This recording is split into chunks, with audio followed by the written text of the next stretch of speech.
पिछले लेक्चर में हम लोग देखे हुए थे कि वेक्टर क्या होता है, फिर रिप्रेजेंटेशन ऑफ वेक्टर हम लोग पढ़े हुए थे।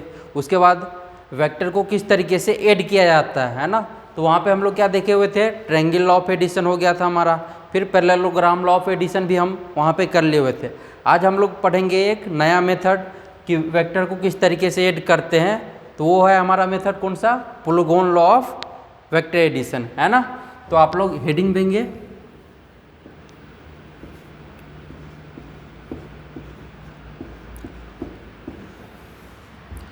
Polygon law of vector addition.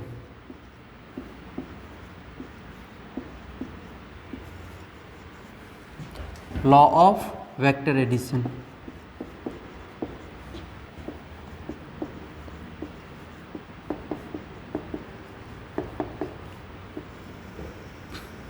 अच्छा पहले हम लोग क्या बताए हुए थे, ट्रायंगल लॉ ऑफ, एक बार रिवीजन करते थोड़ा सा। Triangle law of vector addition में हम क्या बोल रहे थे, फर्स्ट वेक्टर हमारा है, उसके हेड से सेकेंड वेक्टर के टेल को हम लोग क्या करते थे, मिलाते थे, और फिर फर्स्ट वेक्टर के टेल से सेकेंड वेक्टर के हेड को मिलाते थे, और वो जो वेक्टर बनता था वो हमारा क्या होता था, रिजल्टेंट वेक्टर। ये हमारा क्या था, triangle law of vector addition. उसके बाद फिर हम लोग आए कहाँ पे, parallelogram law of vector addition. तो उसमें हम लोग क्या देखते थे कि दो वेक्टर के टेल को हम लोग क्या करते थे, एक कॉमन पॉइंट पे मिलाते थे और उससे कंस्ट्रक्ट करते थे क्या, पैरेललोग्राम, है ना, पैरेललोग्राम फॉर्म करते थे, और फिर उसका जो डायगोनल होता था वो हमारा क्या होता था, रिजल्टेंट वेक्टर, है ना। आज हम लोग देखने जा रहे हैं polygon law of vector addition. तो हम मान लेते हैं, ये देखिए कुछ हमारा वेक्टर है, जैसे यहाँ पे ये हमारा ए वेक्टर है ना, ये हमारा ए वेक्टर, फिर ये ये क्या है हमारा बी वेक्टर, ये क्या है हमारा सी वेक्टर, और ये डी वेक्टर, है ना। तो हमको चाहिए क्या, रिक्वायर्ड वेक्टर क्या चाहिए, जो हमारा रिजल्टेंट वेक्टर होगा, रिक्वायर्ड वेक्टर वो क्या होगा, रिजल्टेंट वेक्टर जो होगा हमारा, वो क्या करेंगे हम लोग, मतलब इन सब को यूज करके और हम एक क्या है, पोलीगॉन फॉर्म करेंगे, है ना। तो यहाँ पे देखिए रिक्वायर्ड वेक्टर जो हमारा हो जाएगा वो क्या होगा, A vector plus B vector plus C vector plus D vector, है ना। ये जो होगा हमारा क्या, वो रिजल्टेंट वेक्टर, है ना। अब इसको किस तरीके से फॉर्म, इसको किस तरीके से हम कंस्ट्रक्ट करेंगे, देखिए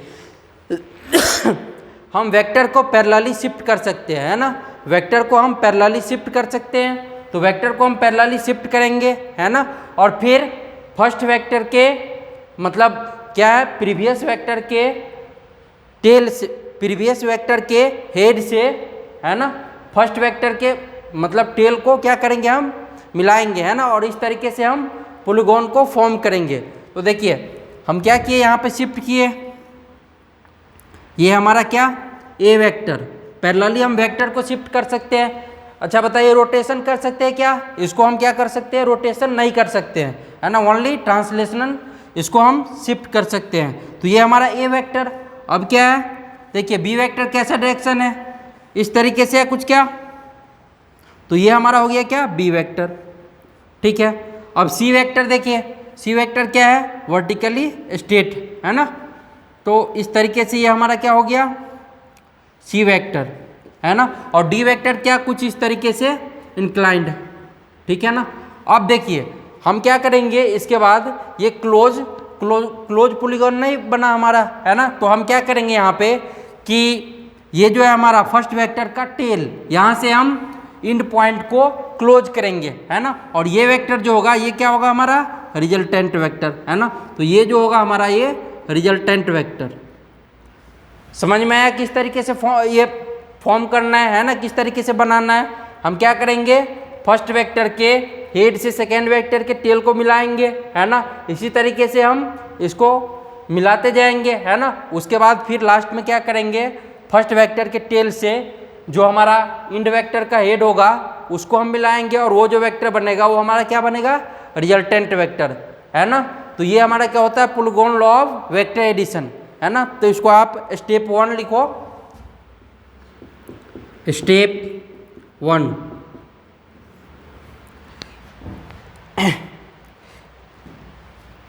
a vector can be shipped in parallel.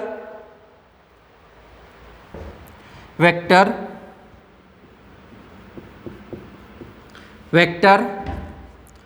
are shipped in parallel. Vector are shipped in a parallel and join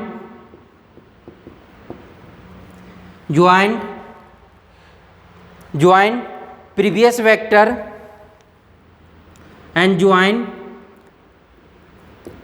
tail of previous vector, है ना।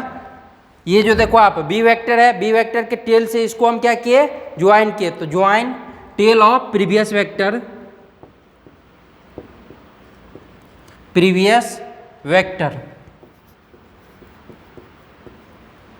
है ना। और उसके बाद दूसरा स्टेप में लिखेंगे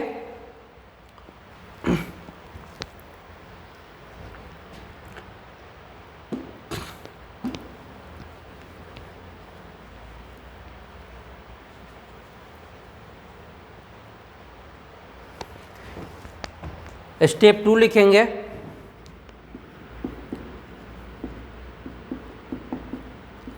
क्या स्टेप 2 क्या होगा हमारा, फर्स्ट वेक्टर के टेल से क्या करेंगे, इसको क्लोज करेंगे, है ना।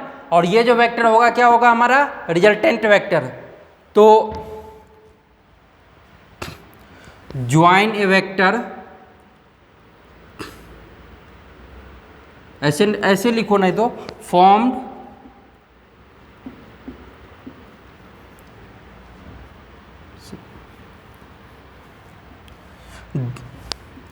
Draw a vector from tail of first vector and close the polygon and closed the polygon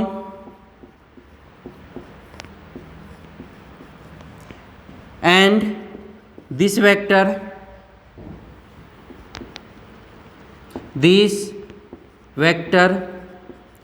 is called resultant vector. ये जो होगा हमारा क्या होगा, रिजल्टेंट वेक्टर, है ना। इसको हम क्या करेंगे, सबसे पहले ये वेक्टर के हेड से वेक्टर के टेल को मिलाएंगे और इस तरीके से हम कंस्ट्रक्ट करेंगे, है ना। बाद बाकी उसके बाद क्या करेंगे हम लास्ट में फर्स्ट वेक्टर के टेल से और इंड को क्लोज्ड करेंगे और ये जो वेक्टर होगा हमारा ये क्या होगा, रिजल्टेंट वेक्टर। ठीक है, इसको आप नोट डाउन करो, आगे फिर हम यहाँ पे और बताते हैं। तो ठीक है, आगे हम देखते हैं। अब देखो अगर n नंबर ऑफ वेक्टर हुआ, है ना, और रिजल्टेंट वेक्टर जो होगा n प्लस 1th वेक्टर होगा, है ना। तो उस कंडीशन में ये जो वेक्टर होगा ये कैसा होगा, क्लोज साइकिल होगा कि नॉन क्लोज्ड साइकिल होगा। ये देखो आप, अगर ये हमारा ए वेक्टर है, ये हमारा एक वेक्टर, दूसरा क्या था हमारा इस तरीके से, है ना, और तीसरा इस तरीके से था, है ना। और ये हमारा था रिजल्टेंट वेक्टर, ये रिजल्टेंट वेक्टर, ये क्या ए वेक्टर, ये बी वेक्टर, ये सी वेक्टर और ये डी वेक्टर, इस तरीके से था हमारा, है ना। तो ये क्या बोलता है कि ये जो है हमारा ये साइड कितना है यहाँ पे 4, है ना। तो 4 साइड ऑफ ये पोलीगॉन्स, है ना, और इसका रिजल्टेंट कितना हो गया 5th साइड, है ना। तो इस कंडीशन में इसका जो रिजल्टेंट होगा ये क्या होगा, 0 नहीं होगा, है ना। इसका रिजल्टेंट क्या होगा, a plus B plus C plus D. इसको लिखो आप इस तरीके से, if n vectors are added and polygons formed has n plus 1 side, if n vectors are added and polygons formed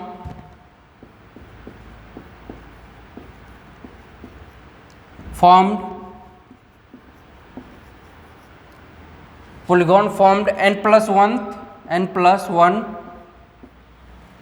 sides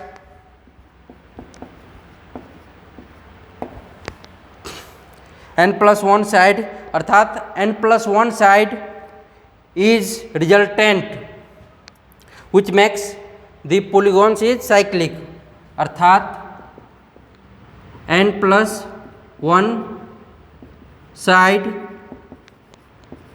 is resultant which makes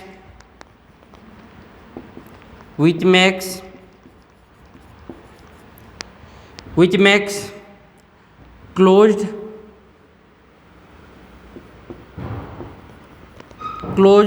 cycle। ठीक है, अगर ये ऐसा भी कंडीशन एक हो सकता है, एक तो ये कंडीशन, दूसरा क्या हो कि n साइड ऑफ वेक्टर हो और वो क्या करे, एक क्लोज्ड पॉलीगॉन फॉर्म कर दे, है ना, उसमें रिजल्टेंट वेक्टर आए ही नहीं, है ना। तो उस कंडीशन में क्या होगा, देखो आप एक कंडीशन आपको हम बताते हैं।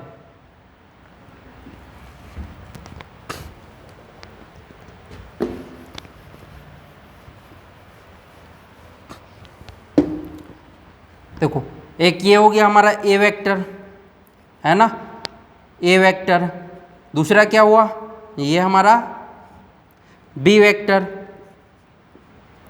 और ये सी वेक्टर, ये हो गया हमारा क्या, डी वेक्टर, और ये E vector.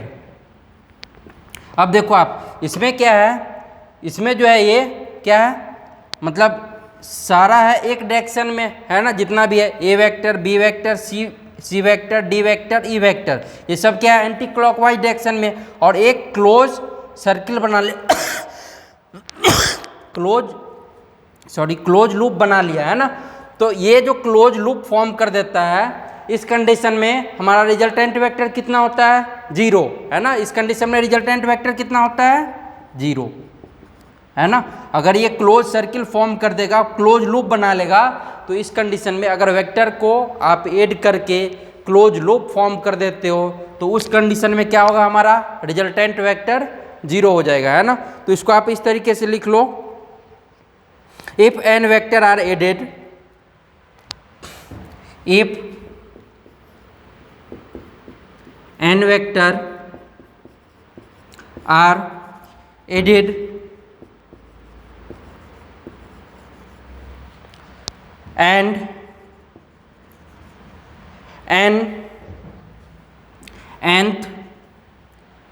nth side is resultant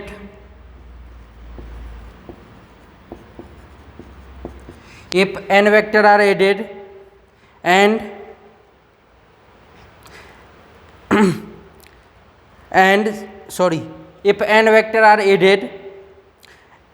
if n vector are added and polygons, if n vector are added and cyclic polygon of n side only, if n vector are added and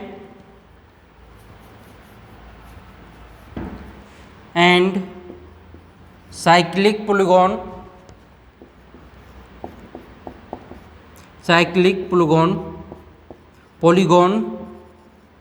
n vector are added and cyclic polygon of n side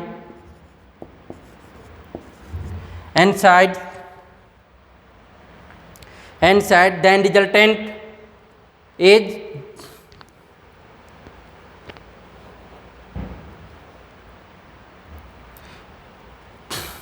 n side only formed, then resultant is 0। तो इस condition में क्या होगा, resultant 0 हो जाएगा, है ना। देखो अभी एक हम दोनों अलग अलग एक एग्जाम्पल करते हैं, फिर उससे आपको और क्लियर हो जाएगा, है ना। एक पॉइंट आप यहाँ पे और नोट डाउन कर लो, उसके बाद करेंगे। ये लिखो इसको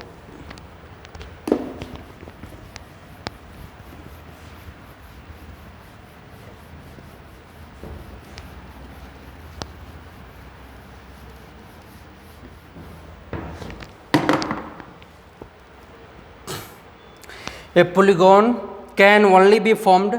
पोलीगॉन किस कंडीशन में फॉर्म होता है, क्या है, जो भी हमारा वेक्टर है उसमें जो लार्जर वेक्टर है वो हमेशा क्या होगा, या तो छोटा होगा या इक्वल होगा सम ऑफ ऑल अदर वेक्टर, है ना। जितने भी बाद बाकी जो बचे हुए वेक्टर रहेगा उस सब का सम से क्या होगा, छोटा होगा, है ना। तो इस तरीके से आप लिखो ए पोलीगॉन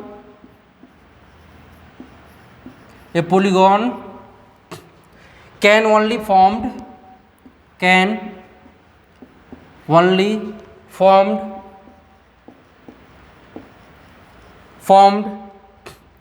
if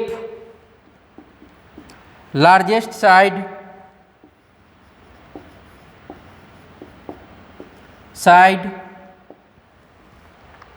is smaller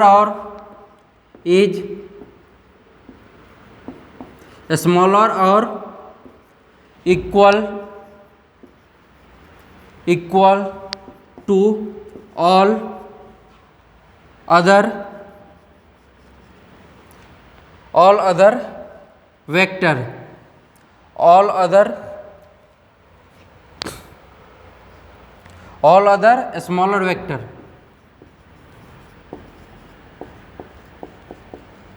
है ना। तो इस तरीके से हम पॉलीगॉन फॉर्म्ड करेगा कि नहीं, इस तरीके से हम इसको जानेंगे, है ना, पहचानेंगे। उसमें से अगर कोई वेक्टर गिवन है तो हम चेक करेंगे कि लार्जेस्ट साइड ऑफ जो वेक्टर है वो हमेशा क्या होना चाहिए, या तो छोटा होना चाहिए या इक्वल होना चाहिए बाद बाकी जितने भी बचे हुए वेक्टर है उस सब के सम के, है ना। अब एक क्वेश्चन से करते हैं, फिर ये क्लियर हो जाएगा आपको।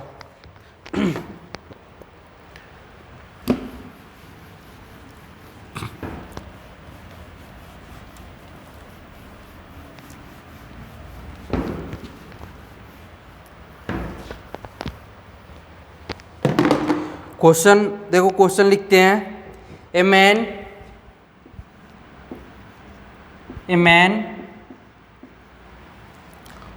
follows 5 displacement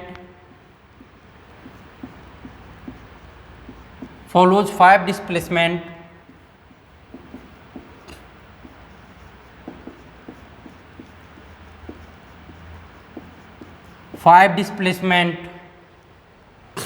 from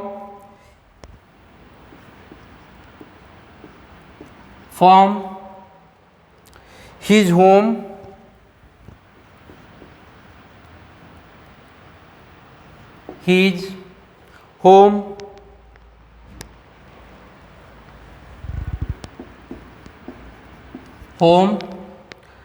one after the other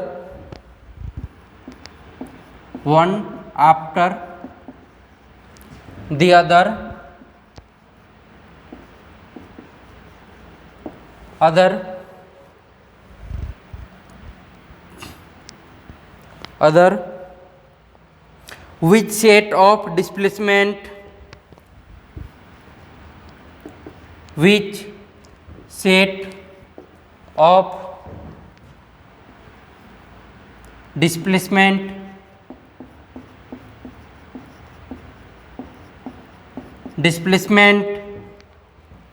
can take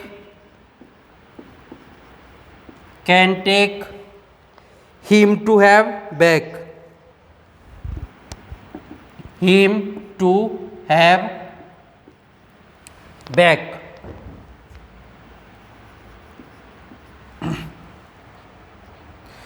option देखो आप,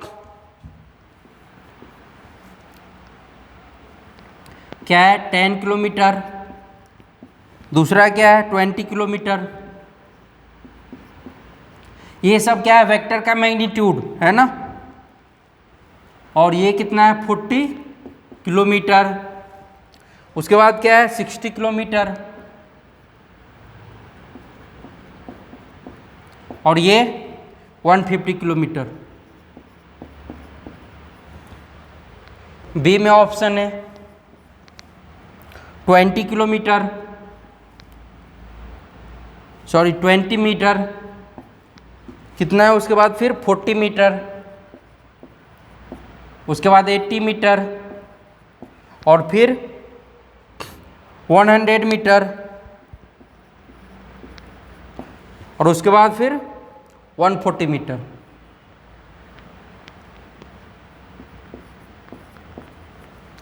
ऑप्शन सी है 1 kilometre, 2 kilometre, 4 kilometre, 8 kilometre,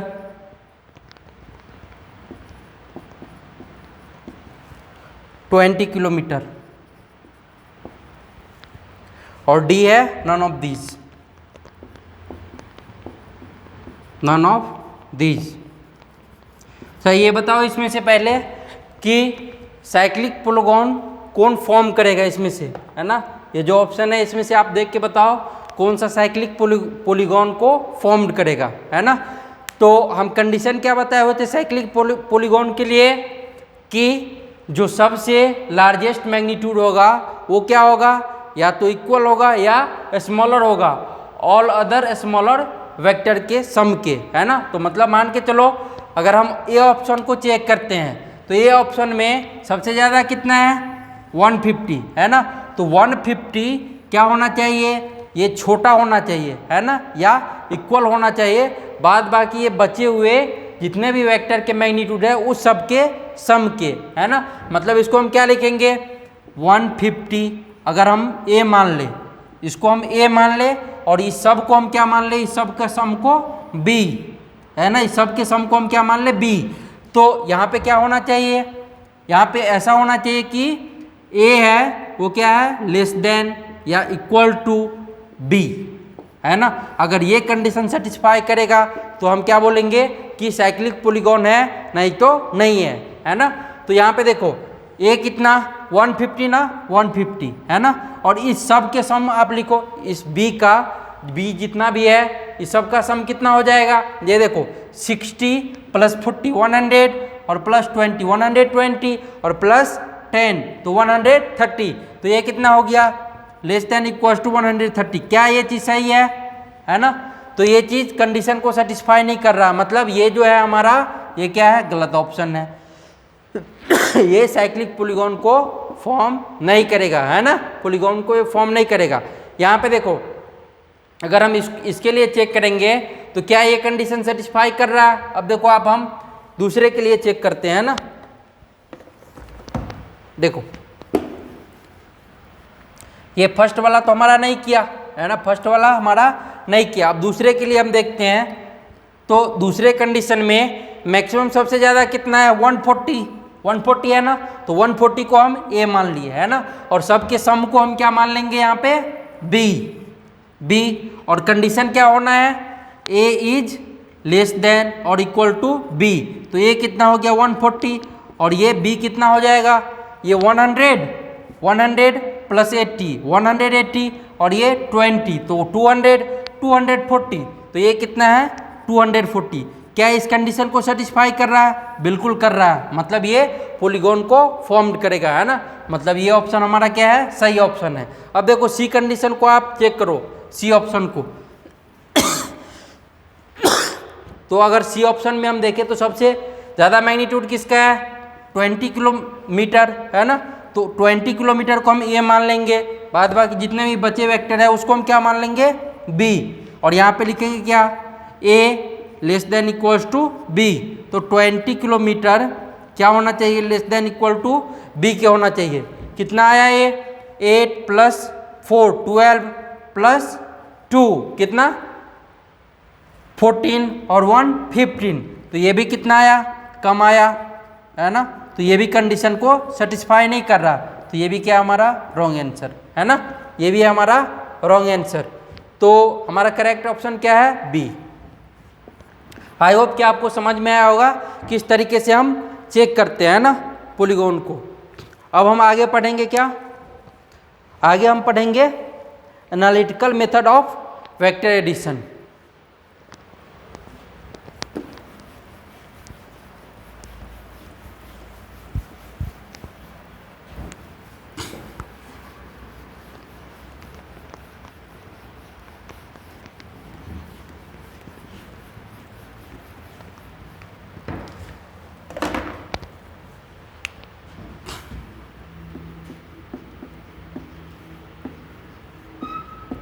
analytical method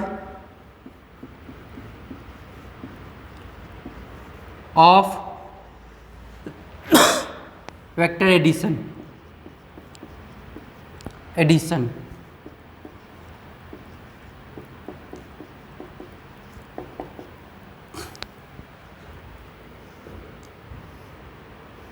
देखो अगर ये हमारा ए वेक्टर है, ये हमारा ए वेक्टर है ना, और ये हमारा बी वेक्टर है ना, तो हमारा रिजल्टेंट वेक्टर कितना होगा, इस मेथड से अब हम देखने जा रहे हैं analytical method of vector addition. तो देखो आप यहाँ पे अगर हम ड्रॉ करें इसको, तो इस तरीके से ये हमारा ए वेक्टर, और दूसरा वेक्टर को हम ट्रांसलेट कहीं पे भी कर सकते हैं, है ना, तो इसको हम ट्रांसलेट करके इधर ले आए, है ना। और हम रूल क्या पढ़े हुए थे वेक्टर लॉ ऑफ एडिशन में, फर्स्ट वेक्टर के हेड से सेकेंड वेक्टर के टेल को मिलाएंगे, है ना। तो फर्स्ट वेक्टर का हेड क्या, ये, और ये सेकेंड वेक्टर का टेल ये, तो इसको उठा के आप यहाँ ले आओ, है ना। तो इसको सीधा ऐसे करके हम यहाँ पे ले आएंगे, तो ये देखो कुछ इस तरीके से बनेगा क्या, ठीक है, ये बन गया, ये क्या हो गया हमारा बी वेक्टर और ये ए वेक्टर, ठीक है ना। अब हम क्या करेंगे यहाँ पे, देखो हमारा ये बी वेक्टर और ये हमारा ए वेक्टर, तो इसको हम कुछ इस तरीके से क्या किए, हम फॉर्म किए, और ये हमारा जो होगा, ये क्या होगा हमारा रिजल्टेंट वेक्टर। आप पढ़े हुए थे कि फर्स्ट वेक्टर के टेल से सेकेंड वेक्टर के हेड को मिलाएंगे और वो जो वेक्टर बनेगा वो रिजल्टेंट वेक्टर, ठीक है ना। तो ये हमारा रिजल्टेंट वेक्टर हो जाएगा।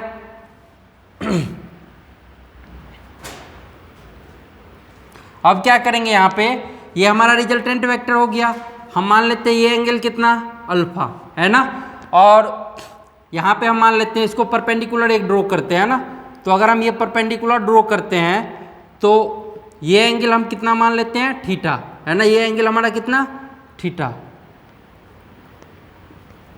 ठीक है।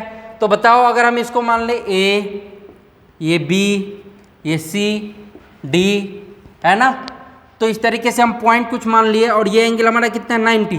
तो बताओ आप BC क्या होगा, BC इक्वल्स टू क्या होगा, आप लोग 10th क्लास में पढ़े होंगे ट्रिगोनोमेट्री में, है ना।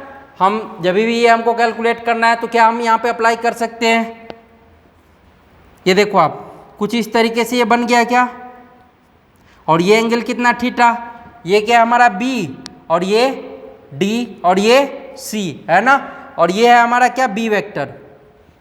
तो अगर हमको ये कैलकुलेट करना है तो cos थीटा इक्वल्स टू क्या लिख सकते हैं, बताओ cos थीटा इक्वल्स टू क्या होता है, cos theta equals to base upon hypotenuse, है ना, B अपॉन H।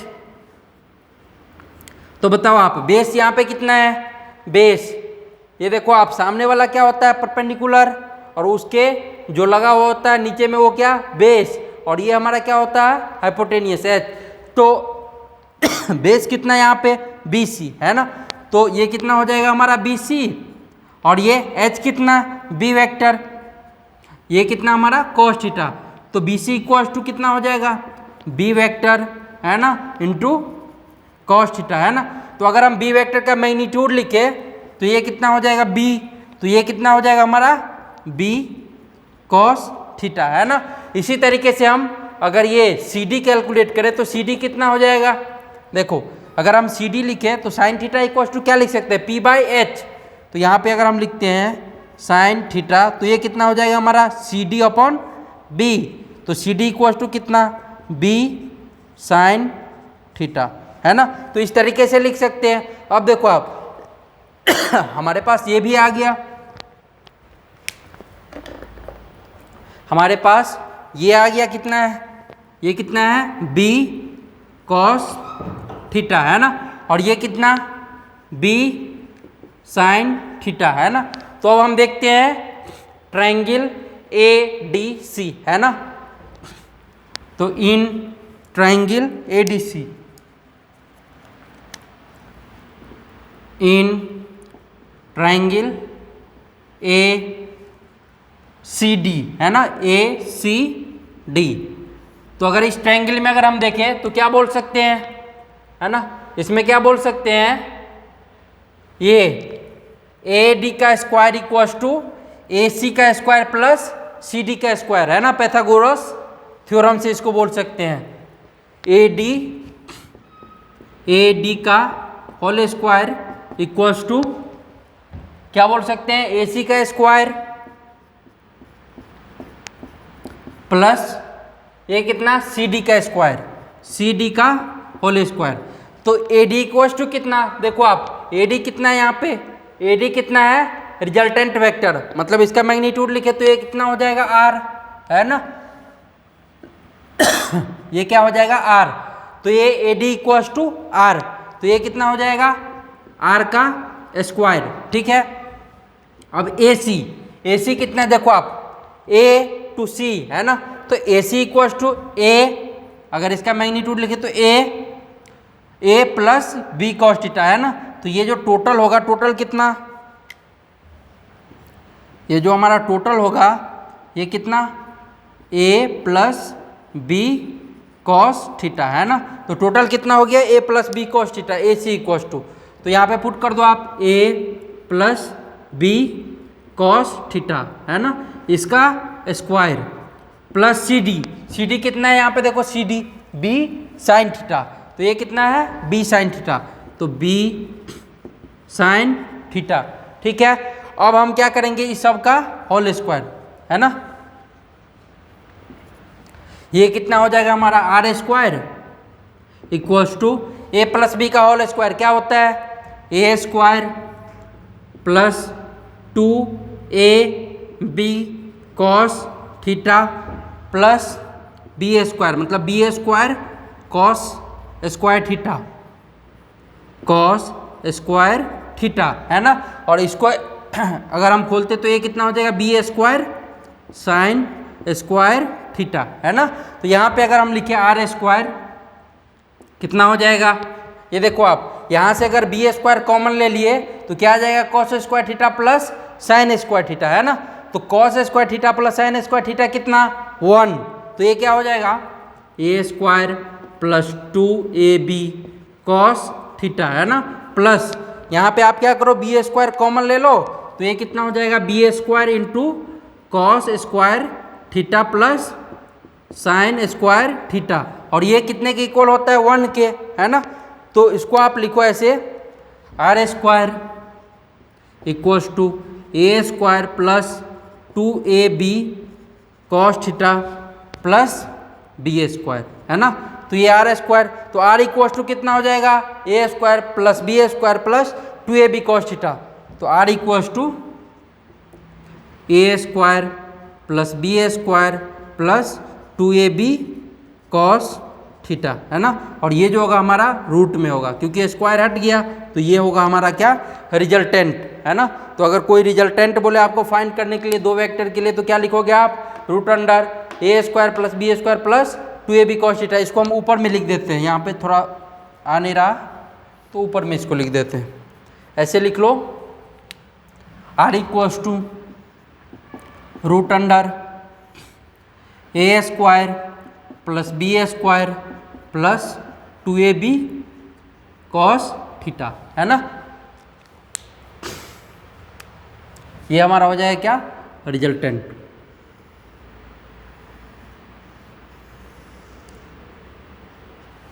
ठीक है, इसको याद भी रखना है ना। तो रिजल्टेंट किस चीज़ पे डिपेंड कर रहा है? थीटा पे, है ना। अगर बताओ आप थीटा मैक्सिमम हो जाए तो बताओ, ये बताओ आप लोग रिजल्टेंट मैक्सिमम किस कंडीशन में होगा? अगर आपसे ये पूछे कि बताओ रिजल्टेंट मैक्सिमम किस कंडीशन में होगा, क्या बताओगे आप लोग? अगर थीटा क्या हो जाए? अच्छा बताओ, कॉस थीटा थीटा के साथ क्या होता है, इंक्रीज होता है कि डिक्रीज होता है? जैसे जैसे हम कॉस थीटा को बढ़ाते हैं तो कॉस का वैल्यू क्या होता है, घटने लगता है ना।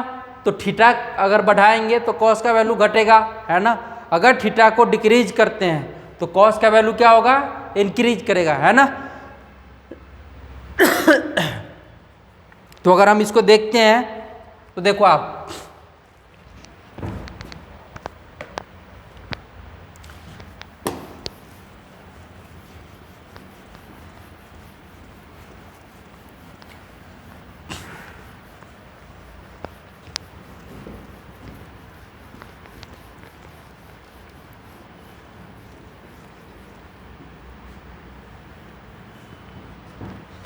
देखो अगर थीटा इक्वल्स टू 0 पुट करें, है ना, if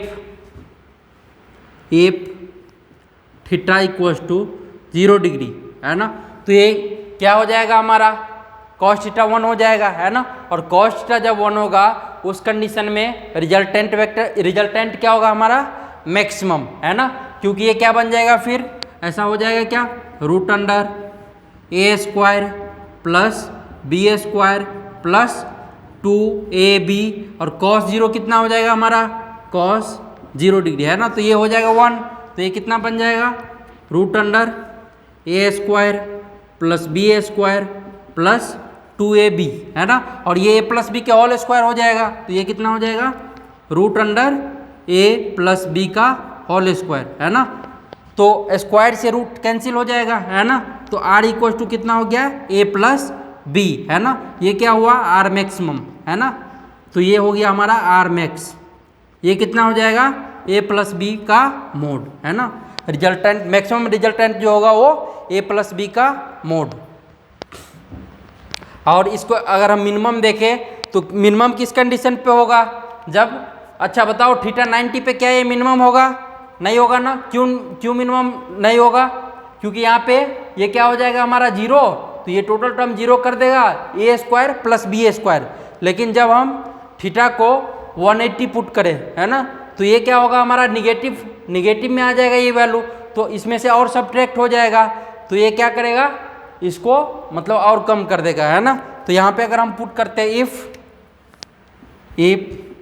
theta equals to 180 degree, है ना, तो ये कितना हो जाएगा हमारा, root under A square plus B square plus 2ab cos 180 degree, है ना। तो ये कितना हो जाएगा, root under A square plus B square minus 2ab, है ना। तो ये क्या बन गया, a माइनस बी का whole square, r equals to root under a minus B का होल स्क्वायर, है ना। तो ये r मिनिमम जो होगा ये कितना हो जाएगा हमारा, a माइनस बी का मोड, है ना। तो इस तरीके से हम मिनिमम रिजल्टेंट भी कैलकुलेट कर सकते हैं, ना। आई होप कि आपको समझ में आया होगा, है ना। अब नेक्स्ट लेक्चर में आगे इसके आगे कंटिन्यू करेंगे।